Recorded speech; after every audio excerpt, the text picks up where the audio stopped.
And I tried hard to be proud of my service, but all I could feel was shame.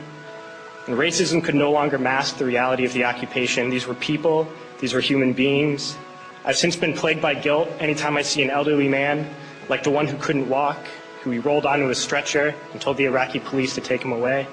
I feel guilt anytime I see a mother with her children, like the one who cried hysterically and screamed that we are worse than Saddam as we forced her from her home. I feel guilt anytime I see a young girl, like the one I grabbed by the arm and dragged into the street. We were told we were fighting terrorists. The real terrorist was me, and the real terrorism is this occupation. Racism within the military has long been an important tool to justify the destruction and occupation of another country. It has long been used to justify the killing, subjugation, and torture of another people. Racism is a vital weapon employed by this government. It is a more important weapon than a rifle, a tank, a bomber, or a battleship. It is more destructive than an artillery shell, or a bunker buster, or a Tomahawk missile.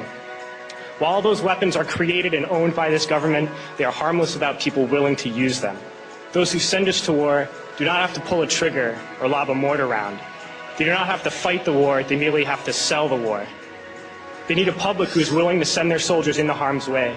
They need soldiers who are willing to kill and be killed without question.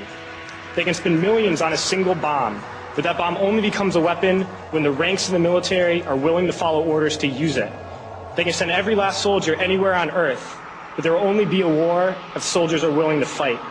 And the ruling class, the billionaires who profit from human suffering, care only about expanding their wealth, controlling the world economy.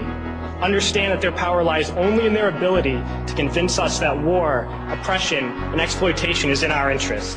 They understand that their wealth is dependent on their ability to convince the working class to die to control the market of another country. And convincing us to kill and die is based on their ability to make us think that we are somehow superior. Soldiers, sailors, Marines, airmen have nothing to gain from this occupation.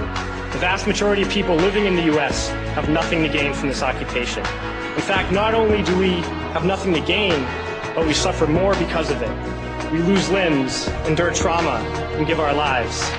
Our families have to watch flag-draped coffins lowered into the earth. Millions in this country without health care, jobs, or access to education must watch this government squander over $450 million a day on this occupation.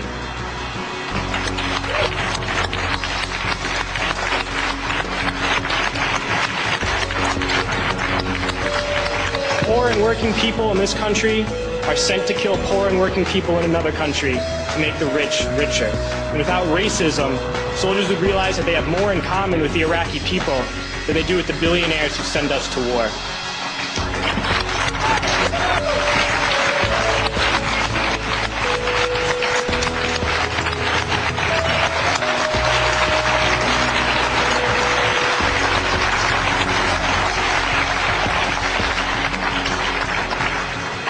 I threw families onto the street in Iraq, only to come home and find families thrown onto the street in this country, in this tragic and unnecessary foreclosure crisis. We need to wake up and realize that our real enemies are not in some distant land. They're not people whose names we don't know and cultures we don't understand. The enemy is people we know very well and people we can identify.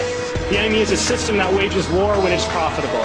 The enemy is the CEOs who lay us off from our jobs when it's profitable. It's the insurance companies who deny us health care when it's profitable. It's the banks who take away our homes when it's profitable. Our enemy is not 5,000 miles away. They are right here at home. If we organize and fight with our sisters and brothers, we can stop this war, we can stop this government, and we can create a better world.